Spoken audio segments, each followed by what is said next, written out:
Date है आज 9 अप्रैल 2022। ये सब टॉपिक कंप्लीट करेंगे इस क्लास में। फर्स्ट टॉपिक है इंडियन टेंट टर्टल्स। ये प्रीलिम्स और जीएस पेपर 3 के लिए इम्पोर्टेंट है। टर्टल का मतलब होता है कछुआ। ये है इंडियन टेंट टर्टल, इसका नाम है भाई साहब। मिनिस्ट्री ऑफ इन्वायरमेंट ने राज्यसभा में इसके बारे में अभी इन्फॉर्मेशन दी, तो इसके बारे में डिटेल से डिस्कस कर लेते हैं। साइंटिफिक नेम है इसका पैंगसुरा टेंटोरिया। ये स्पीसीज जो टर्टल है जियोमाइडिडा फैमिली से बिलोंग करता है। इंडिया और बांग्लादेश का एंडेमिक है। एंडेमिक का मतलब है मूल निवासी। मूल निवासी ये इंडिया और बांग्लादेश का ही है। ये प्रेफर्ड करता है फ्रेश वाटर में रहना और स्वैम्प में रहना। ताज़ा पानी में रहता है ये। जो नदी ऐसी हैं जिनमें फ्रेश वाटर बहता है उनमें रहता है, या स्वैम्प। स्वैम्प का मतलब है दलदल, जहाँ पे पानी भरा हुआ है और पेड़ पौधे होते हैं, उनको बोलते हैं स्वैम्प। अगर हम देखें वाइल्ड लाइफ प्रोटेक्शन एक्ट 1972 का इंडिया का, इसमें 6 शेड्यूल हैं। शेड्यूल 1, 2, 3, 4, 5, 6। इसमें इंडियन टेंट टर्टल को शेड्यूल 1 में डाला गया है, और जिस भी स्पीसीज को शेड्यूल 1 में डाला जाता है उसको हाईएस्ट डिग्री ऑफ प्रोटेक्शन दी जाती है। यानी कि इंडियन गवर्नमेंट उसके संरक्षण के लिए ज़्यादा एफर्ट लगाती है, प्रयास करती है। लेकिन अभी ऐसी कोई भी रिपोर्ट नहीं है कि इसकी पॉपुलेशन घट रही है। ये देखो नर्मदा रिवर में भी पाया जाता है। नर्मदा रिवर में इलीगल माइनिंग हो रही है, लेकिन फिर भी उसकी वजह से इसकी पॉपुलेशन डिक्रीज नहीं कर रही है। उस यानी कि ये एक्सटिंक्शन की कगार पे नहीं है, लुप्त होने की कगार पे नहीं है। इसलिए आयुसीएन की जो रेड लिस्ट है उसमें ये लीस्ट कंसर्न में आता है। आयुसीएन आपको पता है international union for conservation of nature, और ये साइट्स, ये दोनों का एक ही मकसद है, प्रोटेक्शन करना होता है स्पीसीज को, फोना और फ्लोरा। फोना का मतलब है एनिमल और बर्ड, फ्लोरा का मतलब होता है ट्री, प्लांट एंड ट्री वगैरह। ये फोना की स्पेलिंग है और ये फ्लोरा की। ये दोनों ऑर्गेनाइजेशन काम करती हैं। इन दोनों के बारे में स्पेशल लेक्चर बनाया हुआ है, इन्वायरमेंट की प्लेलिस्ट में जाके आप देख सकते हो। आयुसीएन की 9 कैटेगरी की लिस्ट है। जिस प्राणी की पॉपुलेशन जैसी भी है, ज़्यादा है कम है या लुप्त होने के कगार पे, उस हिसाब से ये उस कैटेगरी में डालती है। अब इस इंडियन टेंट टर्टल की पॉपुलेशन अच्छी खासी है, इसलिए इसको लीस्ट कंसर्न में डाला हुआ है, यानी कि इसको कम परेशानी है। साइट्स की 3 लिस्ट है, अपेंडिक्स 1, 2, 3 के नाम से जानते हैं इसको। तो साइट ने इसको अपेंडिक्स 2 में डाला हुआ है। नेक्स्ट टॉपिक है EOS-02 सैटेलाइट। प्रीलिम्स और जीएस पेपर 3 के लिए इंपॉर्टेंट है। ये अर्थ ऑब्जर्वेशनल सैटेलाइट हैं। अर्थ ऑब्जर्वेशनल सैटेलाइट वो होते हैं जो अर्थ पे होने वाली कुछ एक्टिविटी को ऑब्जर्व करते हैं। जैसे नेचुरल डिजास्टर आ जाए, संकट आ जाए, आपदा, भूकंप आ जाए, उससे कोई नुकसान हो रहा है, या एग्रीकल्चर के लिए ऑब्जर्व करना, कहाँ पे कितनी एग्रीकल्चर हो रही है, कहाँ पे कितनी नहीं हो रही है, कहाँ पे कितने पेड़ पौधे हैं, कितना फॉरेस्ट एरिया, इनके ऑब्जर्वेशन के लिए ये सैटेलाइट यूज किए जाते हैं। Ministry of science and technology ने ये कहा है 2022 के सेकेंड क्वार्टर में, क्वार्टर का मतलब होता है 1/4, और साल में 12 महीने होते हैं, तो 1/4 से इसे डिवाइड करेंगे यानी कि 3 महीना। साल में 3-3 महीने के 4 क्वार्टर हो गए, यानी कि अप्रैल ये जनवरी फरवरी मार्च ये पहला क्वार्टर हो गया। अप्रैल से लेके अप्रैल मई जून ये दूसरा क्वार्टर हो गया, यानी कि अप्रैल से जून तक सेकेंड क्वार्टर में 2022 ईयर जो चल रहा है अभी, इसमें ये सैटेलाइट लॉन्च किया जाएगा EOS-02 नाम का। ये हमारे इंडिया की टेक्नोलॉजी को डेमोन्स्ट्रेट करेगा, प्रदर्शित करेगा।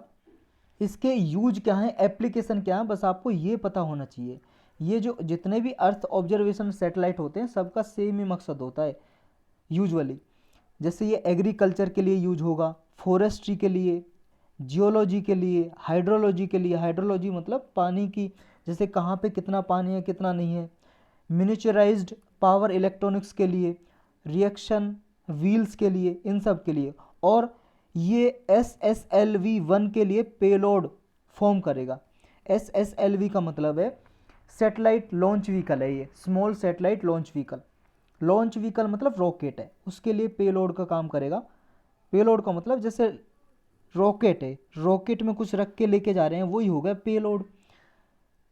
और डिटेल से जान लेते हैं अर्थ ऑब्जर्वेशन सैटेलाइट की जो सीरीज है। इस तरह के सैटेलाइट 6 सैटेलाइट हैं, 1, 2, 3, 4, 5, 6। देखो इन सब के लगभग सेम ही एप्लीकेशन है। ये एप्लीकेशन आपको याद होनी चाहिए। एप्लीकेशन मतलब यूज, क्योंकि यूपीएससी प्रीलिम में साइंस एंड टेक के जितने टॉपिक भी पूछता है वो लगभग एप्लीकेशन बेस्ड होते हैं, उनके यूज पूछता है कि साधारण जीवन में इनके क्या प्रयोग हैं ये बताओ आप, क्योंकि आपसे साइंटिफिक कोई चीज़ तो पूछेगा नहीं। ये भाई साहब यूपीएससी का सिविल सर्विस एग्जाम है, यानी कि सामान्य नॉलेज चाहिए, जनरल नॉलेज चाहिए, तो वही पूछता है आपसे। तो ये एग्रीकल्चर, फॉरेस्ट्री, डिजास्टर मैनेजमेंट के लिए यूज होगा। EOS-02 यूज होगा, ये भी एग्रीकल्चर, फॉरेस्ट्री, जियोलॉजी, हाइड्रोलॉजी, और SSLV-1 के लिए पेलोड की तरह काम करेगा। नेक्स्ट है 03, ये first agile earth observation satellite होगा जियो स्टेशनरी ऑर्बिट में। जियो स्टेशनरी ऑर्बिट बोलते हैं अर्थ से लगभग 36,000 किलोमीटर की ऊंचाई पे एस्टेब्लिश होगा, और ये रियल टाइम मैनेजिंग या इमेजिंग सिस्टम के लिए यूज होगा। क्विक मॉनिटरिंग करेगा नेचुरल डिजास्टर की, मान लो कहीं पे आपदा आ गई, संकट आ गई, भूकंप आ गया, साइक्लोन आ गया, उससे कितना नुकसान हुआ है, कितना हो रहा है, कहाँ पे कितनी बिल्डिंग गिर गई हैं, तो इसकी मॉनिटरिंग करेगा क्विक, जल्दी से। स्पेक्ट्रल सिग्नेचर फॉर एग्रीकल्चर और फॉरेस्ट्री। नेक्स्ट है EOS-4, ये रेडार इमेजिंग सेटेलाइट है, इसका मतलब ये है हाई क्वालिटी की इमेज देगा ये वेदर के रिगार्डिंग, वो भी सेम पर्पज के लिए यूज होगा, agriculture, forestry, plantation, soil moisture, hydrology, flood mapping. देखो इतना याद रखना, सैटेलाइट की वजह से ये भले ही 36,000 किलोमीटर ऊंचा रहे, लेकिन सॉइल में, मिट्टी में, अर्थ पे कितना मॉइस्चर है, कहाँ पे मॉइस्चर है, कहाँ पे नहीं है, ये भी सैटेलाइट के जरिए पता लगाया जा सकता है, तो ये आपको पता होना चाहिए। फ्लड मैपिंग, कहाँ पे कितनी बाढ़ आई है, कितने लोग प्रभावित हुए हैं, सब ये पता लगा सकते हैं सैटेलाइट से। 05, ये भी जियो स्टेशनरी ऑर्बिट में एस्टेब्लिश होगा। 06, अर्थ ऑब्जर्वेशनल सैटेलाइट, इसका मतलब है इसकी एप्लीकेशन ओशन रिलेटेड है, समुद्र से रिलेटेड, और फोरकास्टिंग से रिलेटेड भी है, फिशिंग जोन के लिए कि कहाँ पे कितनी फिशिंग हो रही है, मछली उत्पादन कितना हो रहा है। ओशन स्टेट फोरकास्ट के लिए, यानी कि ओशन में कहाँ कितना नुकसान है, कहाँ पे पॉल्यूशन हो रहा है, प्लास्टिक पॉल्यूशन कहाँ पे है, इसके फोरकास्टिंग यानी कि भविष्यवाणी करने के लिए ये सैटेलाइट यूज होगा। नेक्स्ट टॉपिक है इंटरनेशनल एनर्जी एजेंसी, ये प्रीलिम्स और जीएस पेपर 2 के लिए इंपॉर्टेंट है। आप सभी को पता है, देखो रसिया और यूक्रेन का वार चल रहा है भाई साहब, इसकी वजह से जो पेट्रोल प्रोडक्ट हैं या पेट्रोलियम है उस पर भी प्रभाव पड़ा है, उसके रेट थोड़े बहुत बढ़ गए हैं, उसका वजह से, मतलब एक फैक्टर है वो, सारा फैक्टर यही नहीं है, एक फैक्टर है, वन ऑफ द फैक्टर, एक कारक है जिसकी वजह से ऑयल के प्राइसेस इतने ज़्यादा बढ़ रहे हैं। इसकी वजह से जो इंटरनेशनल एनर्जी एजेंसी है, इसने अपने स्ट्रेटजिक रिजर्व से 120 million barrel crude oil release किया है, मतलब निकाला है। स्ट्रेटजिक रिजर्व क्या होते हैं? स्ट्रेटजिक रिजर्व ये होते हैं, मान लो भाई साहब कभी ऐसा हो जाए कि जो कंपनी तेल उगाती हैं, उगाने का मतलब है कि वो प्रोड्यूस करती हैं, पैदा करती हैं, बनाती हैं, अर्थ से निकलता है पेट्रोलियम, पेट्रोलियम से वो रिफाइन करके पेट्रोल डीजल बनाती हैं, वो कच्चा तेल है, वो कच्चा तेल बेचती हैं, क्रूड ऑयल, पेट्रोलियम जो निकलता है। जैसे हमारा इंडिया भी खरीदता है, क्योंकि इंडिया में सफिशिएंट उत्पादन नहीं होता है क्रूड ऑयल का, तो हम भी खरीदते हैं मिडल ईस्ट कंट्रीज से या फिर और कंट्री से, वेनेजुएला से, बहुत सारी कंट्री से खरीदते हैं, ईरान से, सऊदी अरबिया से, कुवैत से, इनसे हम क्रूड ऑयल खरीदते हैं, कच्चा तेल, जिससे पेट्रोल डीजल बनाते हैं। लेकिन हो सकता है देखो इन एरियाज़ में, जैसे ये एरिया है भाई साहब, इन एरिया से, इस एरिया में बहुत ज़्यादा क्रूड ऑयल का प्रोडक्शन होता है, अगर इस एरिया में मान लो कोई सिविल वार हो जाए, युद्ध हो जाए, इनका आपस में लड़ाई हो जाए और इनका उत्पादन ना हो, इतनी इनकी कंपनी ठप पड़ जाए, तो तब कंट्री क्या करेंगी? तेल कहाँ से मंगाएंगी? और तेल तो आपको पता है बहुत ज़रूरी है, पेट्रोल डीजल। उसके लिए ऐसी कोई आपदा संकट आ जाए, उसके लिए ये अपने ही घर में, यानी कि अपनी देश में स्टोर करके रखती हैं। उस स्टोर को, स्टोरेज भंडार है ना, जो जैसे यहाँ पे स्टोर कर लिया, स्टोरेज हाउस, ज़मीन खोद के स्टोरेज हाउस बना लेते हैं, उसमें रखते हैं क्रूड ऑयल को, उसी को बोलते हैं, उस स्टोरेज हाउस को स्ट्रेटजिक रिजर्व। तो स्ट्रेटजिक रिजर्व IEA जो ये इंटरनेशनल ऑर्गेनाइजेशन है, इसने भी बनाए हुए हैं। इसने अपने इस टाइम पे 120 मिलियन, 1 मिलियन में 10 लाख होता है, तो लगभग 120 मिलियन बैरल, एक बैरल में 159 लीटर होता है। ये देखो ऑयल को, क्रूड ऑयल को मापने की इकाई है, यूनिट है बैरल। ऐसी देखो बहुत सारी इकाई हैं, उनके बारे में एक बार यूपीएससी ने 2020 में क्वेश्चन पूछ लिया था सिंपली, कि ये किस चीज़ की इकाई है, यूनिट है, किस लिए यूज होती है, तो ये बैरल आपको याद होना चाहिए। और साथ साथ देखो यूएस ने, अमेरिका ने भी अपने स्ट्रेटजिक रिजर्व से 180 मिलियन बैरल रिलीज किया है। तो इसकी वजह से देखो जो अभी संकट चल रहा है प्राइस का, इससे थोड़ा कम हो सकता है, क्योंकि जो अभी क्रूड ऑयल का प्राइस चल रहा है $139 पर बैरल चल रहा है, यानी कि 159 लीटर $139 में आ रहा है, और ये पिछले 14 साल में सबसे ऊंचा रहा है अब तक का प्राइस।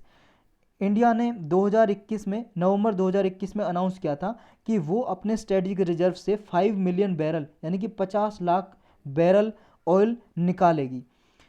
इंटरनेशनल एनर्जी एजेंसी क्या है, देखो इंडिया ने कहाँ कहाँ पे स्ट्रेटेजिक रिजर्व बना रखे हैं ये भी इम्पोर्टेंट है। जैसे पैदूर नाम की जगह है, उड़ीसा में है, चांदी खोल नाम की जगह, 3 ऑलरेडी हैं हमारे, बेंगलुरु है, एक पैदूर है ये, और उड़ीसा में, और 2 और बना रहे हैं, 3 2 5 हो जाएंगे टोटल। इनके बारे में स्पेशल लेक्चर में हमने पढ़ा हुआ है ऑलरेडी, आपको याद भी होंगे।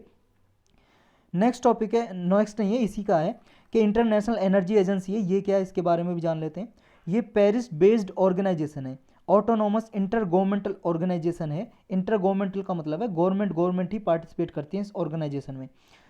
ये देखो OECD कंपनी ने बनाया था, OECD कंट्रीज ने बनाया था, कंपनी नहीं कंट्रीज। OECD का मतलब है organization for economic cooperation and development. ये ऑर्गेनाइजेशन है डेवलप्ड कंट्रीज की। ये 1960 में बनी थी, इसका हेडक्वार्टर पेरिस में है। फ्रांस की जो कैपिटल है ना पेरिस, पेरिस में इसका हेडक्वार्टर है, मुख्यालय। उसी में IEA का हेडक्वार्टर है, इसलिए पेरिस बेस्ड ऑर्गेनाइजेशन बोलते हैं IEA को, इंटरनेशनल एनर्जी एजेंसी को। देखो ये 1974 में बनाई थी IEA, इंटरनेशनल एनर्जी एजेंसी। क्यों बनाई थी, क्योंकि 1973 में ऑयल क्राइसिस आ गया था, तेल का संकट, तेल की सप्लाई बहुत ज़्यादा कम हो गई थी, डिमांड बहुत ज़्यादा थी, इसलिए तेल का प्राइस बढ़ गया था। इसी तरह से आगे फ्यूचर में ऐसी कोई घटना ना घटे, इसलिए ये IEA को बनाया गया था। और IEA भी स्ट्रेटजिक रिजर्व रखती है अपने पास ऑयल का प्राइस को मेंटेन रखने के लिए, सही रखने के लिए। तो स्टार्टिंग में इसको यही काम दिया गया था IEA को, कि ऑयल की सप्लाई के में अगर डिप्रेशन आता है, डिसरप्शन आता है, कुछ संकट आता है, तो उसके बारे में इंफॉर्मेशन देना इन कंट्रीज़ को, इंटरनेशनल ऑयल मार्केट के बारे में, एनर्जी सेक्टर के बारे में। ये देखो एक रिपोर्ट भी पब्लिश करती है, मोस्ट इंपॉर्टेंट रिपोर्ट है ये, वर्ल्ड एनर्जी आउटलुक। UPSC बहुत बार ये क्वेश्चन पूछ लेता है रिपोर्ट के बारे में, कि कौन सी एजेंसी रिपोर्ट को जारी करती है। जैसे वर्ल्ड इकोनॉमिक फोरम की रिपोर्ट के बारे में, वर्ल्ड बैंक की रिपोर्ट के बारे में, IMF की रिपोर्ट के बारे में। तो ये भी आपको याद होना चाहिए, वर्ल्ड एनर्जी आउटलुक रिपोर्ट कौन जारी करता है, IEA। अच्छा, IEA का इंडिया मेंबर है क्या? इंडिया इसका मेंबर नहीं है, इसके मेंबर वही हैं जो OECD के मेंबर हैं, जो organization for economic cooperation development, ये ऑर्गेनाइजेशन है, जो इसके सदस्य हैं वो ही इसके सदस्य हैं, वही इसके मेंबर बन सकते हैं, दूसरा कोई मेंबर नहीं बन सकता। और OECD का मेंबर इंडिया नहीं है, इसलिए IEA का भी मेंबर इंडिया नहीं है। 2022 में इसका एक नया मेंबर बनाया लिथुनिया, लिथुनिया इसके मेंबर बनाया, और 31st मेंबर बनाया ये लिथुनिया, इसलिए इसके 31 मेंबर हो गए हैं IEA के। नेक्स्ट टॉपिक है थर्ड पॉजिटिव इंडिजिनाइजेशन लिस्ट। ये प्रीलिम्स और GS पेपर 3 के लिए इंपॉर्टेंट है। हमारे डिफेंस मिनिस्टर हैं जो रक्षा मंत्री श्री राजनाथ सिंह जी, उन्होंने ये लिस्ट जारी की है। इसमें आपको सिर्फ इतना पता होना चाहिए लिस्ट क्या है और क्या काम होता है इसका। देखो इससे पहले 2 लिस्ट जारी कर चुकी है डिफेंस मिनिस्ट्री। इसमें आइटम की लिस्ट जारी करती है, ऐसे आइटम जो सिर्फ हम अपने इंडिया से बनी हुई कंपनी में से ही खरीदेंगे डिफेंस के लिए। आर्मी, नेवी, एयरफोर्स, हमारी जो आर्म फोर्स हैं उसमें जो मिसाइल, हथियार वगैरह, टैंक वगैरह यूज होते हैं, उनको हम किससे खरीदेंगे? हमारे इंडिया में जो बनी, मतलब हमारे इंडिया में जो कंपनी है और कंपनी इंडिया में रह के बना रही है, उनसे हम खरीदेंगे ये माल सारा। अभी थर्ड लिस्ट में 101 आइटम रखे हैं, यानी कि ये हम बाहर से परचेज नहीं करेंगे, कोशिश करेंगे अपने इंडिया में बना हुआ माल ही खरीदें हम। डिपार्टमेंट ऑफ मिलिट्री अफेयर है जो मिनिस्ट्री ऑफ डिफेंस के अंदर, ये स्पेशल फोकस करता है कि हमारे इंडिया में नेक्स्ट 5 ईयर में ये डेवलप किए जाएं सारे इक्विपमेंट। ये जो वीपन है देखो, ये इंडिनाइजेशन है जो, इसके वीपन की लिस्ट दिसंबर 2022 से लेकर दिसंबर 2027 तक ये इफेक्टिव कर दी जाएगी। यानी कि डिफेंस एक्विजिशन प्रोसीजर 2020 में ये एक रूल्स प्रोसीजर जारी किए थे डिफेंस के लिए, उसमें ये आइटम मेंशन किए थे 101 आइटम। इससे पहले 2 लिस्ट जारी की जा चुकी हैं, उनमें भी 101 फर्स्ट लिस्ट में आइटम थे, 108 दूसरी लिस्ट में थे, और तीसरी में 101 आइटम। पहली लिस्ट 21 अगस्त 2020 को जारी की थी, दूसरी लिस्ट 31 मई 2021 को। ये डेट याद करने की कोई ज़रूरत नहीं है, बस आपको ये आइटम याद होने चाहिए। पहली लिस्ट में 101 आइटम है, दूसरी में 108 और तीसरी में 101। इनको हम अपने इंडिया में प्रोड्यूस करेंगे। आइटम का मतलब वो आइटम वाला नहीं है जो आप सोच रहे हो, आइटम मतलब प्रोडक्ट, मिसाइल्स वगैरह, गन वगैरह, ये जैसे लाइट वेट टैंक है, आरटी गन सिस्टम है, गाइडेड एक्सटेंडेड रेज है, rocket for Pinaka, Naval utility helicopter, next generation offshore patrol vessels, ये सब कुछ इसमें होंगे। नेक्स्ट टॉपिक है Indonesia palm oil crisis. Most important है भाई साहब। लगभग पिछले 5 साल में पाम ऑयल के बारे में यूपीएससी ने किसी ना किसी तरीके से डायरेक्टली इनडायरेक्टली क्वेश्चन पूछा है। ताड़ का तेल बोलते हैं हिंदी में पाम ऑयल को। ये देखो वनस्पति तेल की कैटेगरी में ही आता है, और इंडिया इसको परचेज करता है बाहर से। हमारे इंडिया में इसका प्रोडक्शन बहुत ही ना के बराबर होता है, इसलिए एक national mission for palm oil के लिए एक मिशन भी लॉन्च किया है, जिसके में अरुणाचल प्रदेश, अंडमान निकोबार, ये एरिया में पाम ऑयल का प्रोडक्शन बढ़ाया जाएगा।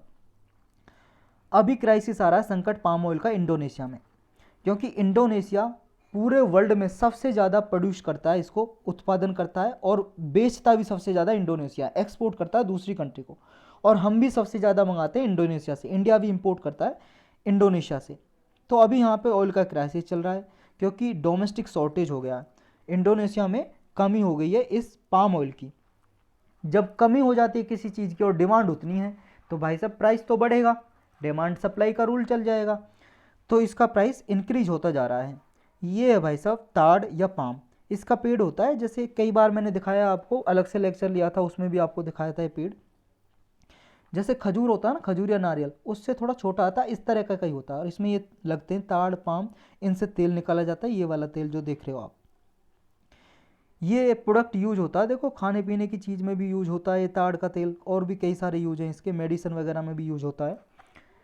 यूएस डिपार्टमेंट ऑफ एग्रीकल्चर है, अमेरिका के एक डिपार्टमेंट है ये, इसने कहा है 2021-22 में 45.5 मिलियन टन प्रोडक्शन हुआ है पाम ऑयल का, और इसमें से 60% टोटल ग्लोबल आउटपुट है जो अकेले इंडोनेशिया ने प्रोड्यूस किए। और सेकंड नंबर पे आता है मलेशिया 18.7 मिलियन टन प्रोड्यूस करने के बाद सेकंड नंबर पे है। मलेशिया और इंडोनेशिया तो पता होना चाहिए कहाँ पे आपको। ये इंडोनेशिया भाई साहब येलो कलर का जो आइलैंड नेशन दिखाई दे रहा है, और ये मलेशिया है ये वायलेट कलर का, ये दोनों प्रोड्यूस करते हैं। वर्ल्ड में नंबर 1 एक्सपोर्टर भी इंडोनेशिया है, 29 मिलियन टन एक्सपोर्ट करता है। मलेशिया सेकंड नंबर पे एक्सपोर्ट करता है 16.22 मिलियन टन। लेकिन इंडोनेशिया में ऑयल क्राइसिस का होने की वजह से इंडोनेशिया में 1 लीटर का जो प्राइस है 14,000 इंडियन जो करेंसी है, इंडियन नहीं इंडोनेशियन करेंसी में अगर देखें तो इंडोनेशिया की करेंसी है रुपया, 14,000 रुपया हो गया इंडोनेशियन रुपया पर लीटर। 14,000 से लेके 22,000 तक इसकी कीमत हो गई है मार्च 2021 से मार्च 2022 के बीच में। इसके रीज़न क्या है, क्राइसिस के संकट जो आ रहा है, इतना प्राइस बढ़ने के क्या कारण है? देखो पहला कारण तो ये हो सकता है क्योंकि जो सनफ्लावर और सोयाबीन ये कुकिंग ऑयल है, इसकी सप्लाई में डिसरप्शन हो गया है। क्योंकि देखो सनफ्लावर और सोयाबीन ऑयल, ये सनफ्लावर है ना, ये तो जो वर्ल्ड में सप्लाई होती है ना, यूक्रेन और रसिया से होती है। इंडिया भी यूक्रेन और रसिया से सनफ्लावर और सब फ्लावर, ये सनफ्लावर ऑयल और सेफ फ्लावर ऑयल मंगाते हैं हम यूक्रेन और रसिया, जिसमें वार चल रहा है ना, अभी युद्ध चल रहा है यूक्रेन रसिया, पता ही होगा आपको। ये यूक्रेन है भाई साहब और ये रसिया, यहाँ से मंगाते हैं हम भी। लेकिन यहाँ पे युद्ध चल रहा है और इसकी सप्लाई डिसरप्ट हो गई है, यानी कि इसमें सप्लाई में परेशानी हो गई है यहाँ से। इस वजह से लोग इनकी जगह सनफ्लावर और सोयाबीन ऑयल की जगह पाम ऑयल की तरफ बढ़ रहे हैं, पाम ऑयल का यूज कर रहे हैं, इसलिए भी संकट बढ़ गया है। एक कारण तो ये है। दूसरा कारण क्या है? दूसरा कारण ये है, इंडोनेशियन गवर्नमेंट ने एक पॉलिसी 2020 में चालू की थी कि वो डीजल में 30% ब्लेंडिंग करेंगे पाम ऑयल की। ये मैंडेटरी है इंडोनेशिया में। ब्लेंडिंग का मतलब है मिक्स। डीजल में जैसे मान लो ये भाई साहब 100 लीटर डीजल है, 100 लीटर में 70 लीटर डीजल होगा और 30 लीटर पाम का ऑयल होगा, मिक्स कर दिया ब्लेंडिंग। अब इसे कार, गाड़ियाँ, बाइक में ईंधन की तरह यूज करेंगे, जैसे डीजल से गाड़ी चलती हैं तो उनमें यूज करेंगे। इससे क्या है, उनका डीजल का जो है इससे पॉल्यूशन ज़्यादा होता है ना, ये पॉल्यूशन कम होगा। आज गला बहुत ही ख़राब हो रहा है यार। तो इससे डीजल से पॉल्यूशन होता है, जो पॉल्यूशन कम होगा और इसकी ब्लेंडिंग करेंगे। और इंडोनेशिया जो इंपोर्ट करता है डीजल, उसका इंपोर्ट बिल बचेगा, इसलिए पॉलिसी जारी की थी। तो अब इंडोनेशिया अपने डोमेस्टिक जो प्रोडक्शन करता है ऑयल का, अगर वो खुद ही ज़्यादा यूज कर लेगा और बाहर बेचेगा नहीं, तो ऑयल क्राइसिस तो आएगा ही, उसके प्राइस बढ़ेंगे, डिमांड इतनी है, सप्लाई कम हो जाएगी। तो एक ये कारण भी है। इम्पैक्ट क्या पड़ेगा इंडिया पे, क्या प्रभाव पड़ेगा? देखो, इंडिया वर्ल्ड का बिगेस्ट वेजिटेबल ऑयल इंपोर्टर है। वनस्पति तेल में सारे आते हैं, ताड़ का तेल, मूंगफली का तेल, सनफ्लावर का तेल, सोयाबीन का तेल, ये जितने भी तेल हैं उनमें सबसे ज़्यादा पूरे वर्ल्ड में इंडिया आयात करता है, खरीदता है। और एनुअल इंपोर्ट है जो 14.15 मिलियन टन है पाम ऑयल का, मतलब इतना है 14.15 मिलियन सारा। 8 से 9 मिलियन टन पाम ऑयल मंगाता, सोयाबीन 3 से 3.5 मिलियन टन, और सनफ्लावर ऑयल मंगाता है 2.5 मिलियन टन के बराबर। तो इनमें इंडिया सबसे ज़्यादा इंपोर्ट करता है, और इंडिया टॉप सप्लायर है इंडिया के लिए इंडोनेशिया। यानी कि इंडिया पाम ऑयल कहाँ से इंपोर्ट करता है सबसे ज़्यादा? इंडोनेशिया से, और उसके बाद मलेशिया से। नेक्स्ट टॉपिक है UIDAI, unique identification authority of India. जो आपको आधार कार्ड बना के देती है वो अथॉरिटी है UIDAI। ये अभी न्यूज में है क्योंकि कैग ने कहा है कि इसका डेफिशिएंट डेटा मैनेजमेंट है, यानी कि ये जो डेटा रख दिया आधार का, लोगों का डेटा सब इसके पास है। आपका भाई साहब नाम, आपके पापा का नाम, गांव का एड्रेस, आपका इसमें फ़ोन नंबर, आपकी डिटेल, बायोमेट्रिक डिटेल, आंखों का रेटिना स्कैन, आपके फिंगरप्रिंट 10 के 10। सोचो इतना सारा डेटा आपका इसके पास है, UIDAI के पास। लेकिन कैग की रिपोर्ट में अभी सामने आया है कि ये सही से डेटा को मैनेज नहीं कर रही है UIDAI। इससे डेटा लीकेज हो सकता है और डेटा का दुरुपयोग हो सकता है। कैग आप जानते हो क्या है? Comptroller and auditor general of India. इसने रिपोर्ट दी है भैया, अभी ये ऑफिसर होते हैं एक। UIDAI है जो स्टैट्यूटरी अथॉरिटी है, 2016 में बनाया था इसको। 2016 में एक आधार एक्ट पास किया था गवर्नमेंट ने, आधार एक्ट के जरिए इसको स्टैट्यूटरी बॉडी बनाया था। स्टैट्यूटरी बॉडी का मतलब संवैधानिक संस्था, जब किसी कानून के द्वारा, एक्ट के द्वारा बनाई जाती है, उस बॉडी को बोलते हैं स्टैट्यूटरी बॉडी। और जब कॉन्स्टिट्यूशन से डायरेक्ट बनाई जाए तो उसे कॉन्स्टिट्यूशनल बॉडी बोलते हैं, संवैधानिक संस्था, और इसको सांविधिक संस्था, स्टैट्यूटरी बॉडी। 31 अक्टूबर 2021 तक UIDAI ने इतने आधार नंबर जारी कर दिए थे, 131.68 करोड़। यानी कि भाई साहब सोच लो, इतने लोग हमारे इंडिया में रहते हैं। क्योंकि देखो, सिर्फ आधार कार्ड सिटीजन के लिए नहीं बनाया जाता, कोई भी बनवा सकता है जो हमारे इंडिया में रेजिडेंट रहता हो, कोई भी। याद रखना, सिर्फ सिटीजन के लिए नहीं है, कोई भी रहता हो, बाहर का विदेशी भी बनवा सकते हैं आधार कार्ड हमारे इंडिया में आके। ये डेटा मैचिंग का जो इशू है, ये हाईलाइट किया कैग ने अपनी रिपोर्ट में। कहा कि इसके ऑथेंटिकेशन में एरर है और शॉर्टफॉल हैं, कमियां हैं। कैग ने डेटा दिया आधार कार्ड होल्डर का कि जो डेटा है ये मैच नहीं करता है, 10 ईयर के बाद भी आधार नंबर से मैच नहीं करता है जितना डेटा है। यानी कि उनका डेटा जो है आधार नंबर से मैच नहीं करता है। और ये भी क्रिटिसाइज़ किया है, इसमें ऑथेंटिकेशन एरर हैं बहुत सारे डेटा में। और UIDAI मेंटेन नहीं कर रहा है बायोमेट्रिक डेटाबेस है उसको भी, क्योंकि पूरे वर्ल्ड में बायोमेट्रिक डेटाबेस तैयार करने वाला कोई भी संस्था है वो UIDAI है पूरे वर्ल्ड में। नेक्स्ट टॉपिक है new tax on employees provident fund income. ये प्रीलिम्स और GS पेपर 2 और 3 के लिए इंपॉर्टेंट है। एम्प्लॉयज़ प्रोविडेंट फंड तो आप जानते हो, प्रोविडेंट फंड जानते हो आप? जैसे आप जॉब कर रहे हो भाई साहब, मान लो आपकी सरकारी नौकरी लग गई, या आप प्राइवेट जॉब करते हो, कोई भी जॉब करते हो, तो आपके सैलरी में से कुछ हिस्सा कटता है, कुछ परसेंट, लगभग 10%। वो जमा होता है आपके प्रोविडेंट फंड में, उतना ही गवर्नमेंट जमा कर देती है और फिर उस पर इंटरेस्ट रेट देती है जब तक आपका जमा होता रहता है। जब आप रिटायर होते हो तो उसका 60% आप निकाल सकते हो, बाकी का 40% आप इन्वेस्ट कर सकते हो। उसे आप वार्षिक में यानी कि साल में ले सकते हो एज ए पेंशन की तरह। तो ये प्रोविडेंट फंड है।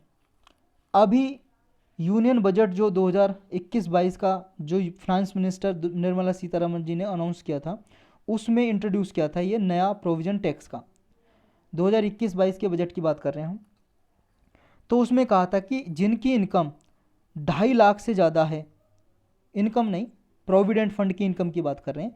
यानी कि अगर कोई बंदा अपनी इनकम से 10% मान लो कटवाता है, हर महीने जमा करता है, और 1 साल में वो 2.5 लाख से ज़्यादा प्रोविडेंट फंड में जमा कर रहा है, कंट्रीब्यूट कर रहा है, तो उस कर्मचारी एम्प्लॉय की इनकम पे टैक्स लगेगा।